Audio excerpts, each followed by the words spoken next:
14-15 ঘণ্টা পঢ়ি স্থান পোৱা সকলে টিভিত ওলাই থাকোঁতেই যায়।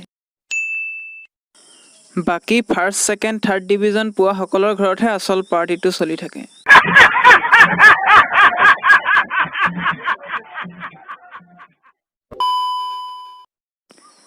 নমস্কাৰ বন্ধুসকল, স্বাগতম জনাইছোঁ আপোনালোকক হাঁহিৰ ৰসঘৰা ইউটিউব চেনেলৰ এটা নতুন ভিডিঅ'লৈ। গতিকে পলম নকৰি ব'লক আজিৰ ভিডিঅ'টো আৰম্ভ কৰোঁ। কিছুমান মানুহে কথা ক'লে এনেকুৱা লাগে যেন তিতা কেৰেলা খাব পাৰি, কিন্তু সিহঁতৰ কথাকেইটা শুনিব নোৱাৰি।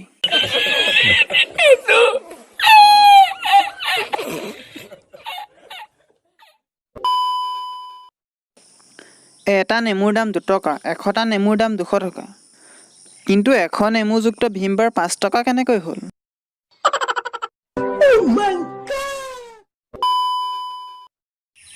শিক্ষক, বীৰবল কোন আছিল? মৃদুল, নাজানো ছাৰ। শিক্ষক, ক'ৰ পৰা জানিবি? কিতাপত মন কাণ দিলেহে জানিবি।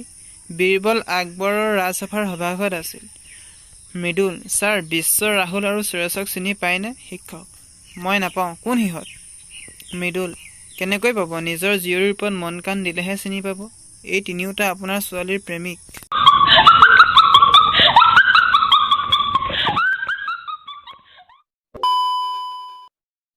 বিদেশৰ মানুহে ভাবিছে জীয়াই বাৰু থাকিমনে আৰু? আমাৰ ইয়াৰ মানুহে কেঁচা আমৰ আচাৰ বনাই আছে অহা বছৰ খাবলৈ। ইয়াকে কয় আত্মবিশ্বাস।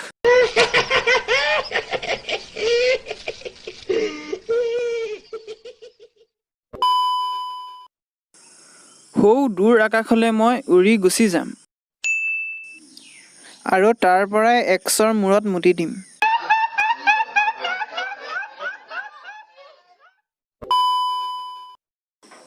বন্ধুসকল, আজিলৈ ভিডিঅ'টো ইমানেই। যদিহে আজি ভিডিঅ'টো চাই ভাল পায় তেনেহ'লে লাইক কৰিব, কমেণ্ট কৰিব আৰু বন্ধু-বান্ধৱীলৈ শ্বেয়াৰ কৰি দিব।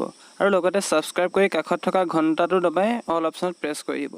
তেনেহ'লে আজিলৈ আহোঁ, বাই।